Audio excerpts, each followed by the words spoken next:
Recentemente, a cantora Simária, da dupla Simone e Simária, deu uma entrevista para o Léo Dias, no portal Metrópolis, que, enfim, está repercutindo muito. Por quê? Porque algo está diferente na forma como ela estava se expressando.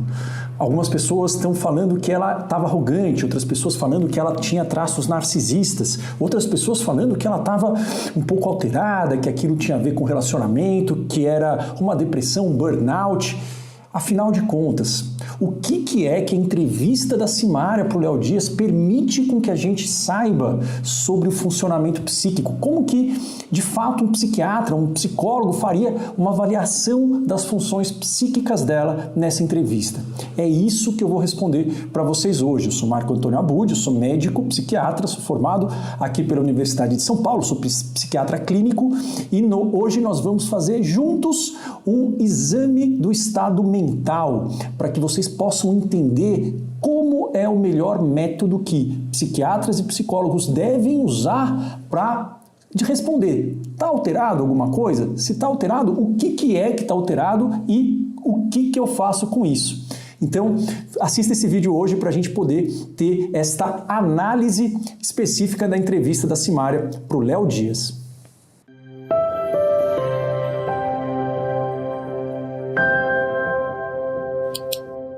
Olá, eu sou Marco Antônio Abud, eu sou médico psiquiatra, formado aqui pela Universidade de São Paulo, fiz minha residência também aqui no Instituto de Psiquiatria do Hospital das Clínicas e atendo clinicamente pacientes no meu consultório, apesar de que os horários não tão fáceis, e eu sou fundador aqui do canal Saúde da Mente. O objetivo desse meu trabalho aqui no canal, nas redes sociais, não é fazer um diagnóstico definitivo, e eu não vou nesse vídeo de forma nenhuma bater o martelo qual seria o diagnóstico que tem ocorrido, enfim, por uma entrevista com essa cantora. Isso não é possível se fazer, mas eu vou dar para vocês de uma forma educativa o que é que um psiquiatra, um psicólogo que está lidando, está usando o melhor método disponível na atualidade, consegue aprender qual é o instrumento que a gente usa para poder avaliar. E, de fato, tem várias teorias, várias opiniões por aí. Isso que eu vou passar para vocês é o método mais utilizado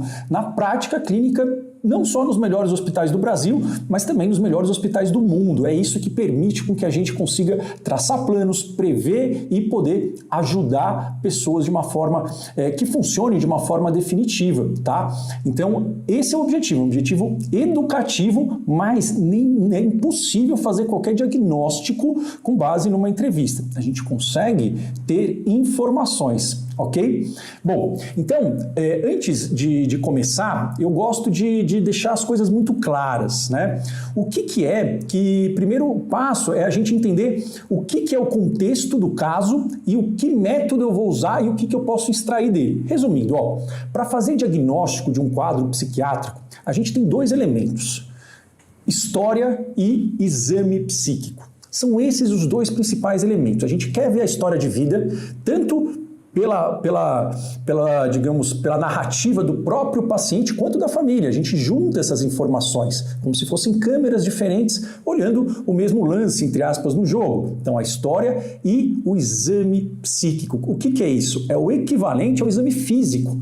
Por exemplo, se você está com uma dor na garganta, você vai no pronto-socorro, o que o médico provavelmente vai fazer? Ele vai fazer uma uroscopia, vai colocar ali, pedir para você abrir a boca, colocar às vezes um palitinho, vai colocar uma luzinha para examinar o que está acontecendo na parte da garganta, nas tonsilas. Será que está vermelho? Será que está com pus? Isso vai ser um sinal do que é que pode estar acontecendo. Então, o exame psíquico é o equivalente, por exemplo, ao exame da barriga, o exame do pulmão, exame do coração, que o médico faz na consulta. Isso é importantíssimo. Mas isso é a forma com que a gente consegue tirar um retrato de como que está funcionando as diversas funções, os diversos tipos de funcionamento psíquico da pessoa. Isso é uma foto daquele momento. A partir disso, tem alterações que falam, isso eu tenho que investigar. Por quê? Porque isso aqui pode dar um problema. E a partir disso que eu falo, isso está na esfera da normalidade ou isso não está. Como Pela estatística, a gente vai descrevendo. Então, isso é o método que se usa, e só tem este método.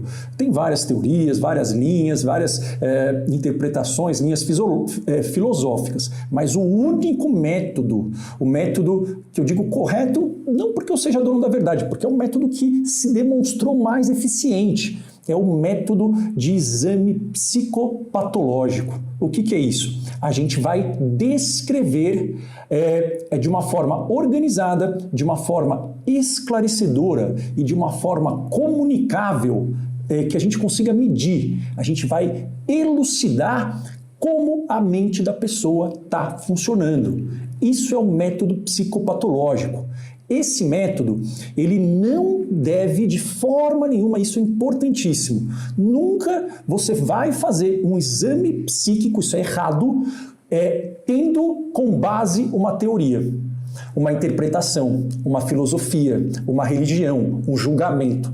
Por definição, quando você vai examinar, você tem uma postura de investigador, de detetive. Se você examina as funções mentais de uma pessoa com uma base psicanalítica, com uma base teórica aristotélica, com uma base estoica, com uma base lacaniana, com uma base junguiana, com uma base católica, evangélica, presbiteriana, você está errando. Você está errando e isso é porque não dá certo. E já foi tentado avaliar com base em várias teorias, nenhuma delas se mostrou muito eficiente. Então a gente vai ter uma postura de investigador, tá? Vamos lá, ó. Então, primeiro o contexto, a gente vai entender o contexto. Entrevista Simária para o Léo Dias. Por que tem aquela entrevista, né? Qual é o objetivo da entrevista? Eu vou falar o objetivo com base no que eu li nas notícias aqui. Então, o que aconteceu foi o seguinte, ó. A Simone e Simária é uma dupla famosa, eu conheço, eu já ouvi, não que eu entenda muito, uma dupla sertaneja de muito sucesso, e começou a haver algumas desavenças ultimamente, né? Houve 3 eventos. Primeiro, há um tempo atrás, eu não sei exatamente na data, eu estou gravando aqui em julho de 2022, houve o vazamento de áudios da Simária e da Simone discutindo nos bastidores do programa do Ratinho. Enfim, a Simária estava reclamando e a Simone estava brava porque ela estava reclamando, mas assim, nada excepcional, mas gerou uma polêmica, né? Aí depois disso, houve um show em que a Simária não chegou, ela chegou muito atrasada. E esse show a Simone fez sozinha, né? Que é, enfim, a irmã dela dupla, e a Simária chegou no fim do show. E quando ela chegou, ela queria cantar e não queria acabar o show.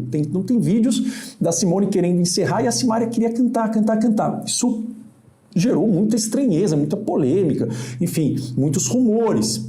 Até que teve, então, essa entrevista do Léo Dias. Então, o contexto dessa entrevista seria áudio vazado de briga com a irmã, essa questão do show, que ela chegou atrasada e não queria encerrar o show, e também, pelo que eu entendi, tem um divórcio dela recentemente. Então esse era o contexto da entrevista. Isso é importante a gente entender.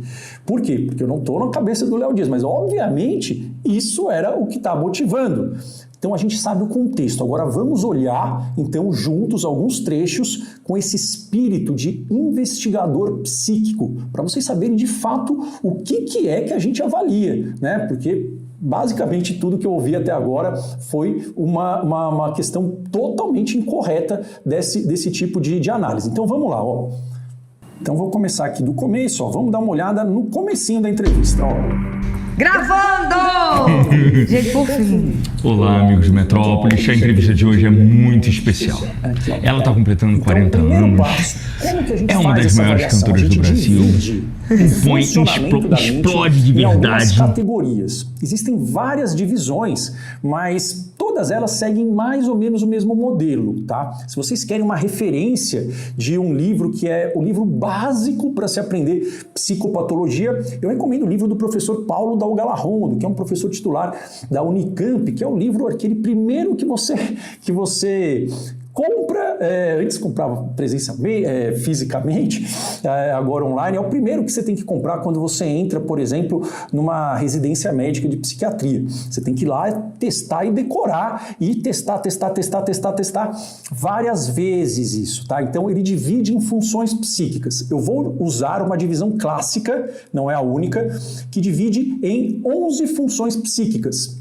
Apresentação, nível de consciência, orientação, atenção, senso, percepção, humor, pensamento, linguagem, juízo, crítica e psicomotricidade. Você não precisa decorar isso, tá? Eu decorei já? A gente faz automaticamente. Isso a gente treina tanto que a gente faz enquanto a gente está conversando com o paciente, mas tem este método. Eu vou usar o método, você não precisa decorar, obviamente, e teoricamente isso todo médico, todo psicólogo deveria saber, tá? O psicólogo ele pode ser de qualquer linha, mas diagnóstico a gente faz só primeiro usando esse método. A gente não faz diagnóstico com base psicanalítica, com base lacaniana, com base junguiana, com base comportamental, com base em nada. A gente faz primeiro com análise psicopatológica, tá? Eu entendo que isso não está muito claro, mas isso é o que é o melhor método, tá? Então vamos lá, a primeira coisa que a gente vê é a apresentação e atitude. O que eu estou vendo aqui? Não sei, eu sei que esse é o contexto. Ele está de camisa, ela está de roupão. Não sei, diferente. Muito próximo, né? Isso não é tão comum, né? Tão certo estranhamento. Uma entrevista que está grudado, não sei. Mas até aí, nenhuma outra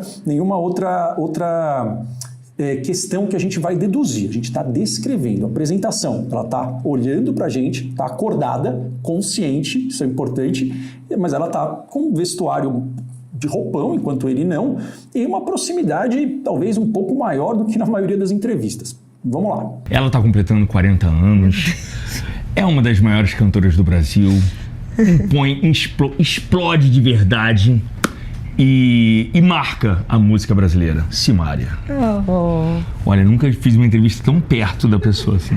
Mas é porque eu sou carinhosa, eu gosto de estar perto das pessoas. Perfeito. Então, aqui a gente viu a apresentação. Até aí a gente sabe que ela está consciente, ela não está dormindo, não está ali naquele estado meio dormindo, acordada, tá?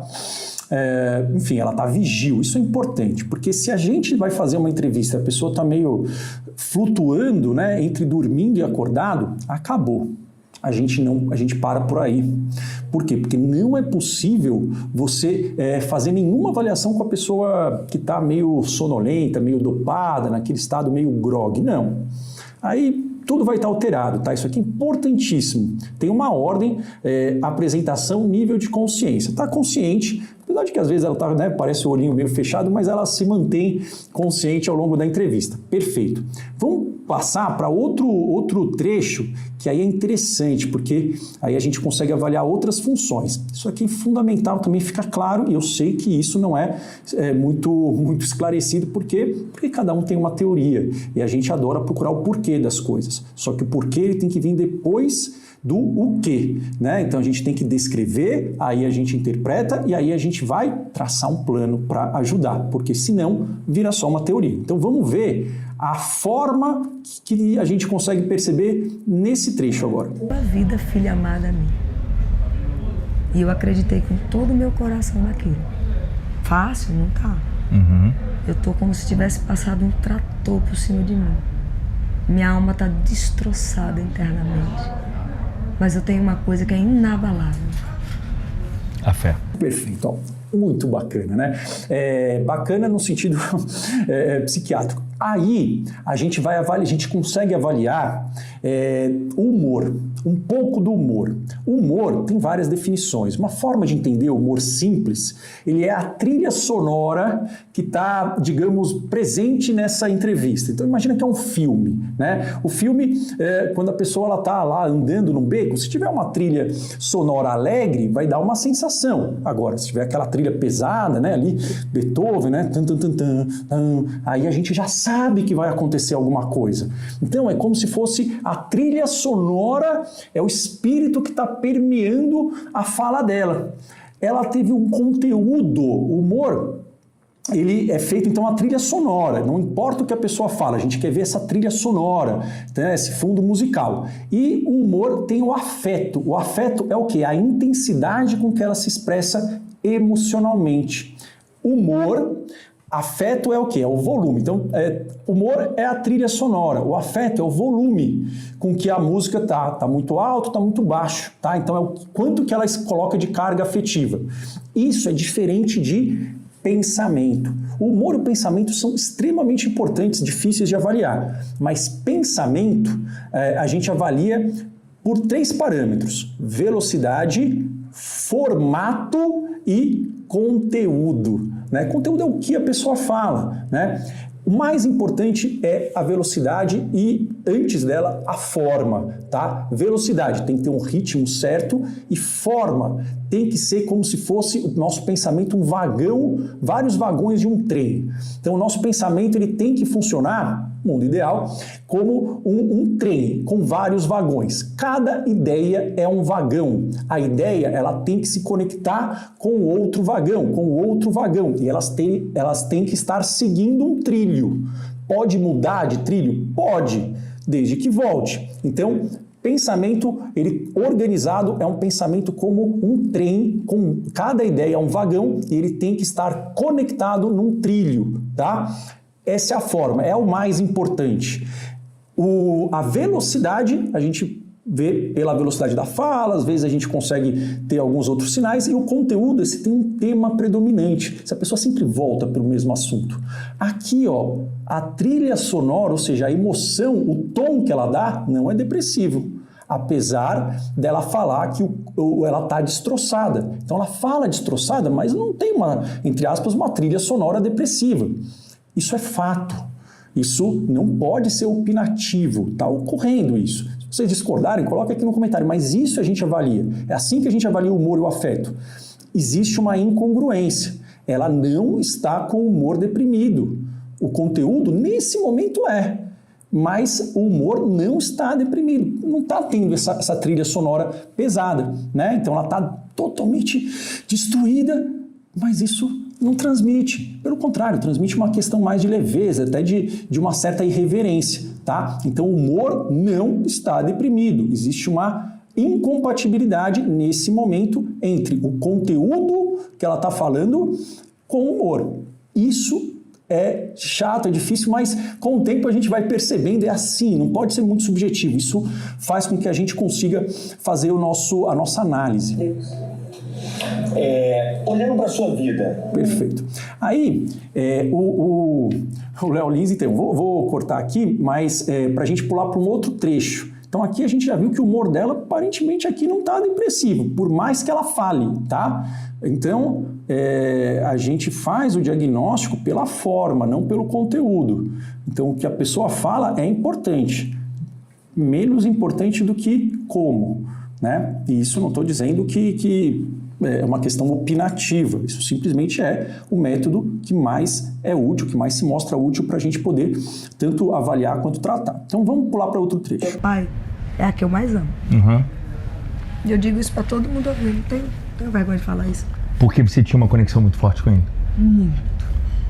Mas é muito. Ele era padeiro. Uhum. Fazia pão. Uhum. Ele era tão lindo, que ele fazia um pãozinho maior para mim, um do meio para Simone e um pequenininho pro Caio. Entendi. E aí... É normal, né? Meu pai morreu. Ela está contando do pai, né? Então, estamos falando do pai, o assunto. Aí nem importa o que foi a pergunta nesse caso, mas o assunto era o pai dela. Aí ela contou, né? Que pequeno ele fazia para ela, para a irmã, né? Ele era padeiro. Perfeito. Então, daí, ok, vamos dar uma olhada. Meu pai morreu, lá no garimpo. Eu vou resumir porque... Há quantos anos? Léo, você sabe que eu nunca comemorei meu aniversário? Perfeito. Isso é uma alteração na forma do pensamento. Por quê? Porque a gente deixa na caixinha do porquê. A gente está descrevendo. Isso é uma alteração na forma. Vamos entender, ó. Tava falando do pai, aí o pai dela morreu no garimpo. Qual a pergunta do Léo Dias? Pergunta do Léo Dias faz quanto tempo que ele morreu? E aí o que ela responde? Você sabe que eu nunca comemorei o meu aniversário? Tá? Não é a resposta. Pode ser que ela vá chegar lá, mas Isso não é uma resposta objetiva. No mínimo, ela não está sendo objetiva na resposta. Ela meio que deu uma tangenciada no assunto. Pode ser que ela responda a isso, pode ser que não. Vamos ver. Por quê? Porque ele morreu lá. Perfeito. Olha só, isso é uma alteração na forma do pensamento. Isso é muito difícil simular. E isso dá um dado muito mais importante do que qualquer coisa que ela vá falar em termos de justificativa. Isso aqui é difícil simular. Então, falou do pai, falou, enfim, do pão que ele fazia, ele era garimpeiro, morreu. Faz quanto tempo que ele morreu? Eu nunca consegui comemorar meu aniversário desde que ele morreu. Por quê? Porque ele morreu lá.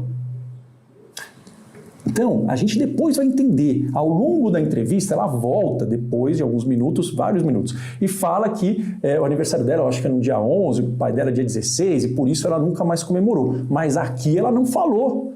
A gente pode até imaginar, mas não está falado isso.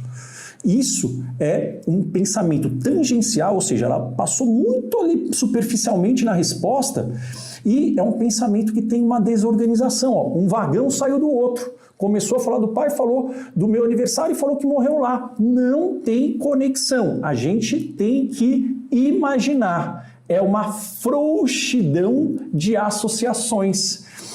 Então ele está começando, um vagão está começando a sair do outro. Muito difícil de entender isso? Não é, mas é que isso é específico do exame psicopatológico, tá? Teoricamente, médicos, psiquiatras e psicólogos têm que saber isso, tá? Porque isso é um sinal extremamente difícil de simular, tá?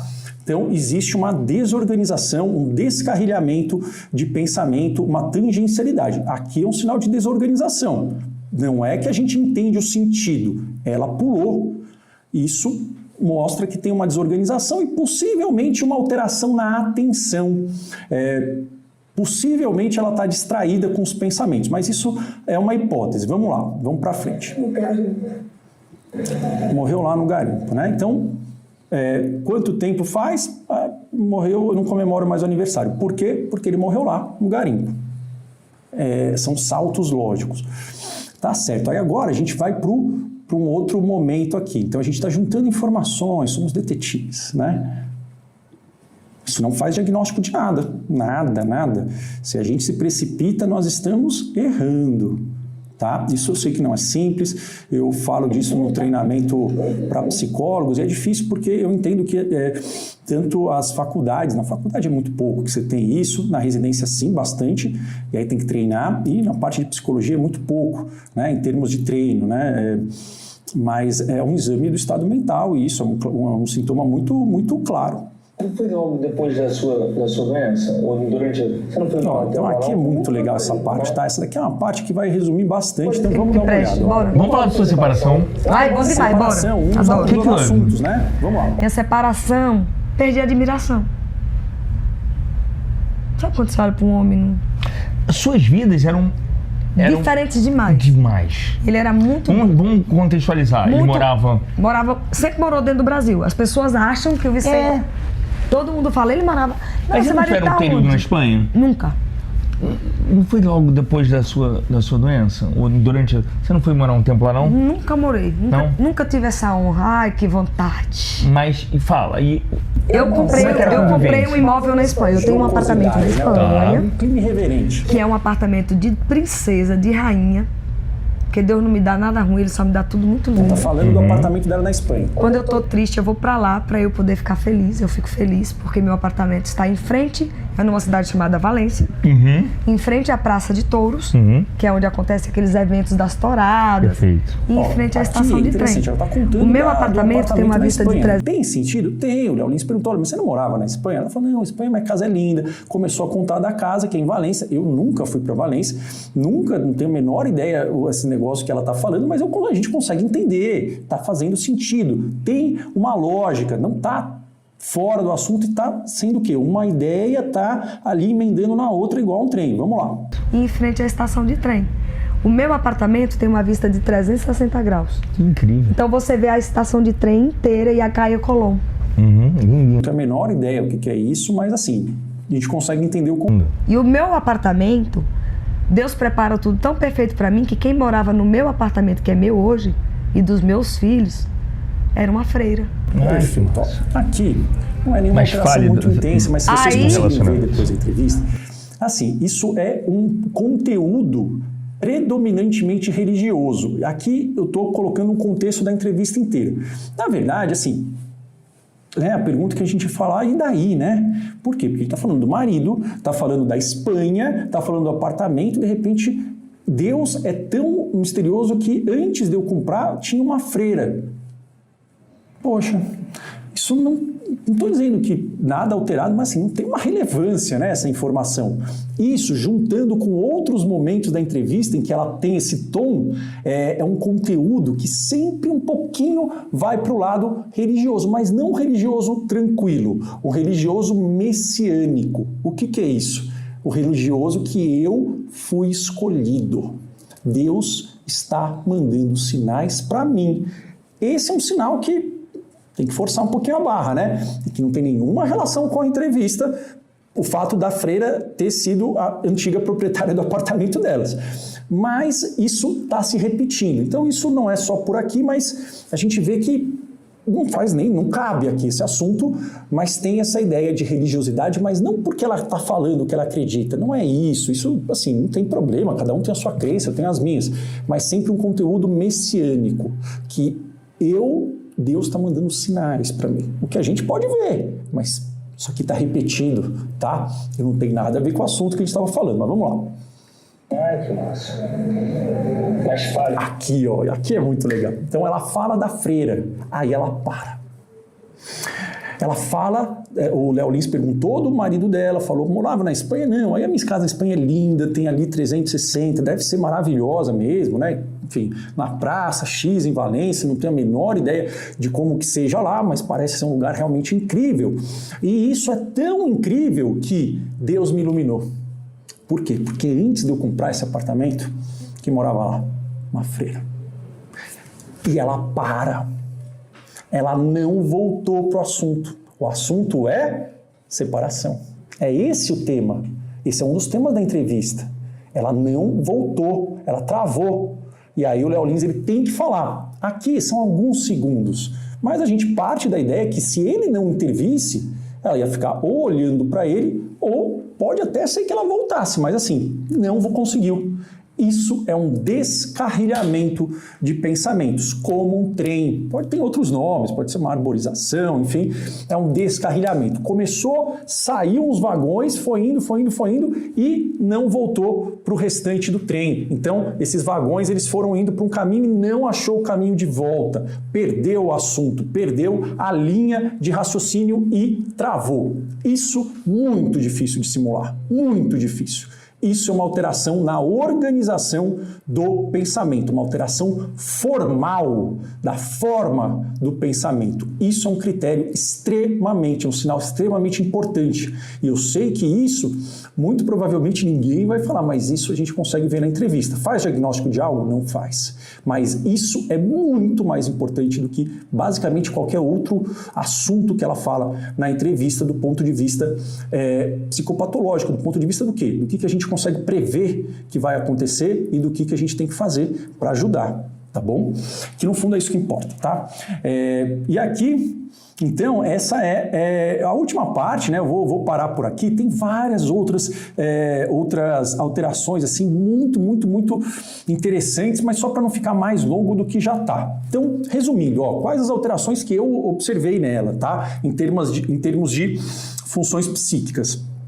Vou aqui passar para vocês, mas se vocês acharem esse tema interessante, vocês podem mandar aqui. Não sei se é um tema que vai muita gente se sentir interessado, mas é um tema que, obviamente, eu gosto da minha área e esse é um tema que eu sei que é muito pouco divulgado, mas é assim que a gente vai achar soluções e fazer diagnósticos e achar e prever da melhor forma possível o que vai acontecer nesses casos. Então, quais as alterações que eu peguei aqui todas? Apresentação, um excesso de proximidade, uma certa inadequação em alguns momentos, um pouco mais ousada, às vezes ela levanta, vai mostrar ali um ponto, mas ela está meio com uma roupa íntima, mas nada excepcional. A atenção, ela está distraída. A atenção, a gente divide basicamente a atenção voluntária, que é o quanto que eu presto atenção porque eu quero, e a atenção no ambiente. Dela está muito atenta no ambiente, ela troca muito e chama outros estímulos. Então, a atenção com distrabilidade, a memória de fixação está diminuída. Ou seja, as informações do agora, elas são perdidas facilmente. Isso tem a ver com a atenção também, né? Então, quando a atenção não está boa, a gente não consegue manter informações na nossa mente. A gente meio que esquece aquilo que a gente está falando, esquece o que foi falado nesse momento. Tem uma alteração de memória de fixação. Memória antiga, aparentemente não, mas também isso não foi testado. Pensamento está alterado. Velocidade, a fala dela não é rápida, mas ela tem uma aceleração de ideias. As ideias, elas se associam umas com as outras muito rápido. Você entende, no fundo, o que ela quis dizer, mas ela fez pulos, ela dá saltos no assunto. Ela não fala, a gente até entende. E isso vai ocorrendo em outros momentos. Não é a fala dela. Mas isso indica que o pensamento está muito mais rápido do que ela consegue falar e ela não percebe. Tá? A forma tem essa perda de associações, perde o fio da meada, um descarrilhamento. Conteúdo, predominantemente, claro, ela vai falar, mas sempre vai sair para uma grandiosidade, para religiosidade e messianismo. Messianismo eu tenho minha crença, mas além disso, Deus, ele fala comigo um pouco mais. Por quê? Eu sou diferente, eu nasci com esse dom, então já está escrito. Isso não é uma coisa que ela fala para convencer você. Isso é o que é. Ela tem isso. Não sei o quanto que ela acredita nisso de forma irrefutável, mas isso está presente na entrevista inteira, tá? Perfeito. O humor. O humor dela é desinibido em alguns momentos, pueril, uma coisa meio infantil, uma certa irreverência, né? Uma elação. Elação ela é uma coisa expansiva. Ela fala com muita gente, aquela coisa de empolgada, né? E às vezes é um pouco arrogante. É arrogante. Arrogante no sentido de que eu tenho qualidades maiores que os outros, eu sou melhor. Essa arrogância é diferente de uma arrogância narcisista, de um transtorno de personalidade, basicamente porque essa arrogância, a pessoa ela não está se importando muito com a opinião do outro. Ela não quer convencer você que ela é melhor. Ela é e ponto final. Ela está só falando, porque é. Por quê? Porque nasci assim, nasci com esse dom. Deus encostou em mim quando eu era menor. E você sente que assim, você pode não concordar, ela pode ficar brava, mas assim, não é uma coisa que está se importando. Ela não está querendo te convencer. É porque é. Isso é diferente da arrogância num transtorno de personalidade, enfim, qualquer que seja ele, histriônico, narcisista, muito diferente do que você pode ver no vídeo da Amber Heard, que ela tenta convencer de uma forma muito ruim, mas o raciocínio da Amber Heard é organizado. E ela tenta convencer, que você não acredita em uma palavra que ela está falando, você acha o tempo todo que ela está te manipulando. Aqui não, aqui ó, não importa, é porque é. É assim, você vai acreditar, se não acreditar o azar é seu. Tá? Isso é uma arrogância, mas é diferente. Então, é um humor irritado, irritado muito pouco, pueril, desinibido, expansivo, né? Um pouco eufórico e arrogante. Que mais que nós temos? A crítica. Aí tem a questão da psicomotricidade. Às vezes ela está um pouquinho agitada, não excepcionalmente, mas o juízo e a crítica. O juízo é basicamente o quanto que ela consegue questionar essas coisas que ela está falando. Então, para investigar o juízo, você fala, olha, Simone, você está falando que, puxa, Simone, você está falando que você tem essas características e, de fato, ela deve ser bastante habilidosa.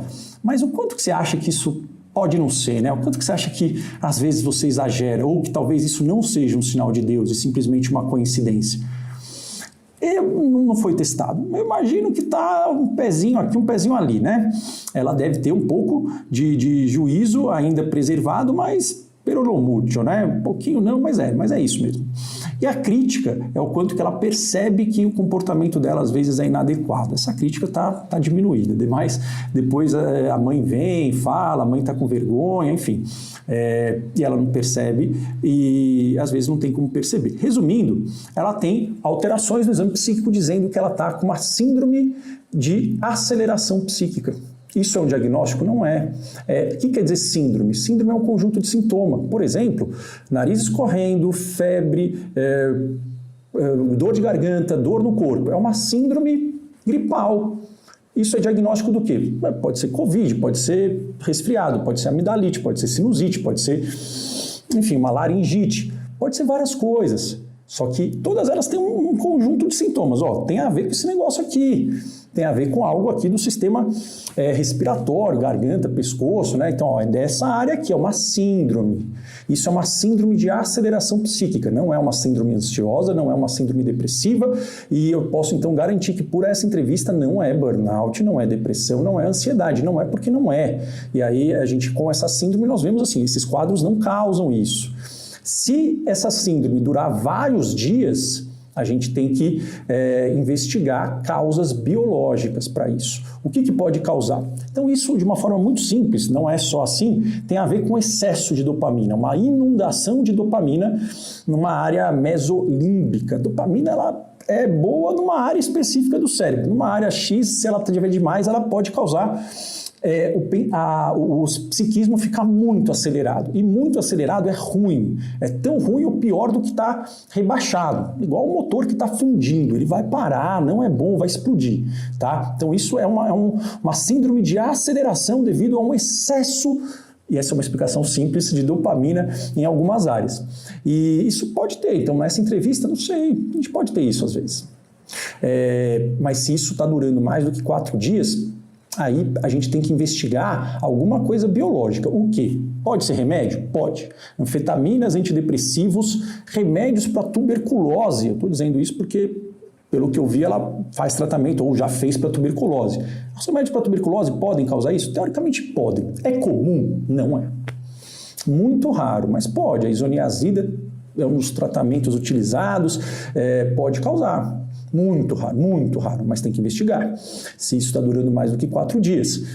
Tanto é que, uma curiosidade, né, a isoniazida é um dos remédios para tuberculose, foi o princípio do primeiro antidepressivo lançado, que é a iprosianida, se eu não me engano, que já nem tem mais, mas poderia causar muito difícil. Uma anfetamina poderia causar isso? Difícil. Mas não pode. Cocaína, crack, MDMA, tudo que é muito dopaminérgico pode causar? Pode.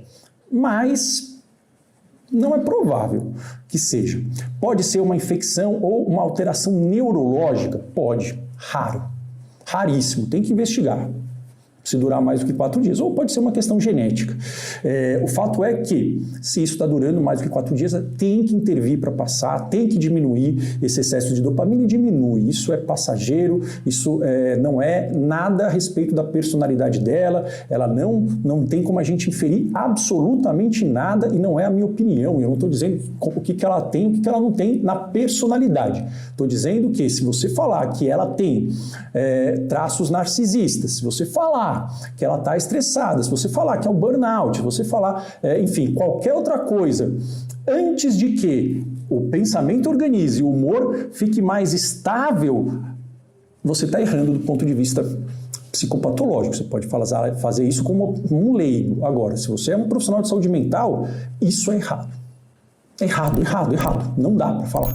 Por quê? Porque tem essas alterações formais de pensamento e de humor que elas são mais importantes do que o conteúdo quando elas estão alteradas, tá? Mas não sei o que está ocorrendo, isso simplesmente é uma entrevista, não é diagnóstico, só que isso é a maneira como nós respondemos de uma forma clara, objetiva e conseguimos saber o que fazer. Bom, se você gostou desse vídeo, deixa aqui o seu like, compartilhe, escreva aqui nos comentários se você gostaria de vídeos mais nessa linha e nós nos vemos no próximo vídeo. Um abraço, até